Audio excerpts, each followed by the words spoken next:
सबसे पहले बात कोरोना संकट की करेंगे। आज भी राहत की खबर यह है कि केस फिर से घटे हैं और अच्छी रिकवरी की वजह से एक्टिव केस 20 लाख के पास आ गए। तीसरी खास बात यह है कि मौत का आंकड़ा भी गिरने लगा है। कोरोना संकट से जुड़ी खबरों के लिए देखते हैं टॉप 9 कंट्रोल में कोरोना। देश में एक दिन में आने वाले नए केस और घट गए हैं। पिछले 24 घंटे में 1,53,347 नए केस आए हैं, जबकि 2,37,000 से ज्यादा रिकवर हो गए हैं।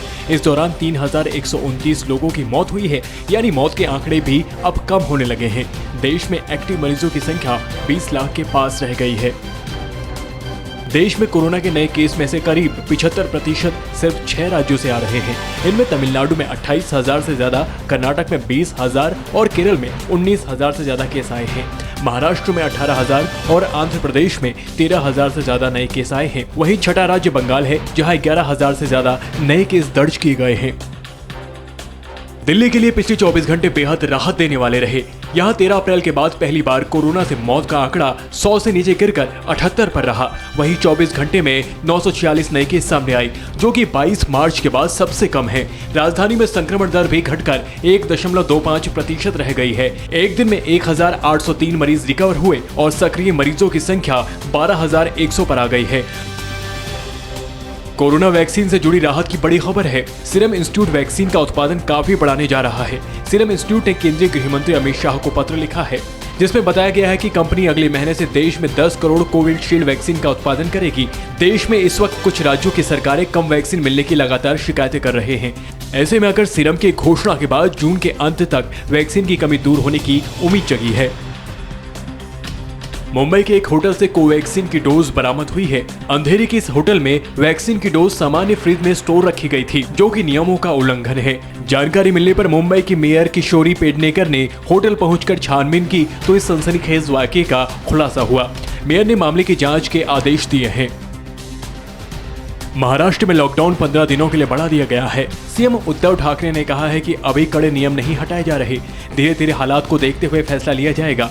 ठाकरे ने कहा कि राज्य में कई जिले ऐसे हैं जहां नियम हल्के किए गए तो केस बढ़ने लगेंगे। सीएम ने कहा कि चुनौती इसलिए बढ़ गई है क्योंकि पिछली बार का वायरस और इस बार का वायरस अलग है। वहीं तीसरी लहर में यह कैसा होगा कह नहीं सकते।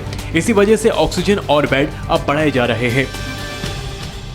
महाराष्ट्र के सीएम उद्धव ठाकरे ने कहा है कि तीसरी लहर का असर बच्चों पर होने की बात कही जा रही है, इसलिए सरकार ने इसके लिए टास्क फोर्स तैयार की है। 12वीं की परीक्षा पर सीएम ने कहा है कि यह आगे की स्थिति पर निर्भर करता है। सीएम ने कहा कि वैक्सीन की कमी की वजह से 18 से ऊपर उम्र वालों का वैक्सीनेशन बीच में रोकना पड़ा, लेकिन विदेश जाने वाले छात्रों को वैक्सीन दे रहे हैं। यूपी में 1 जून से उन जिलों में कोरोना कर्फ्यू में ढील दी जा रही है जहां 600 से कम एक्टिव केस हैं। इन जिलों में सुबह 7 से शाम 7 बजे तक सोमवार से शुक्रवार तक बाजार खुलेंगे। फिलहाल राज्य के 55 जिलों में ये छूट मिलेगी, क्योंकि बाकी जिलों में 600 से ज्यादा एक्टिव केस इस वक्त भी मौजूद है। जिन जिलों में अभी कोई छूट नहीं मिलने जा रही है उनमें लखनऊ, गौतम बुद्ध नगर और गाजियाबाद भी शामिल है। स्कूल, कॉलेज और दूसरे शिक्षण संस्थान बंद रहेंगे। रेस्टोरेंट से सिर्फ होम डिलीवरी की अनुमति होगी।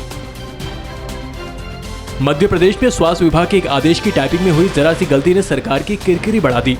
स्वास्थ्य विभाग ने सभी कलेक्टर्स को आदेश जारी किया है कि हाई रिस्क समूहों को प्राथमिकता से टीकाकरण कराया जाए। इसके तहत पेट्रोल पंप कर्मचारी, सुरक्षा गार्ड, दूध बेचने वाले, किराना दुकानों और रेस्टोरेंट पर काम करने वाले लोग शामिल हैं। इसी आदेश में सेक्स वर्कर्स को भी टीकाकरण करने के निर्देश दिए गए, जबकि मध्य प्रदेश में कोई सेक्स वर्कर चिन्हित नहीं है और यह प्रतिबंधित भी है।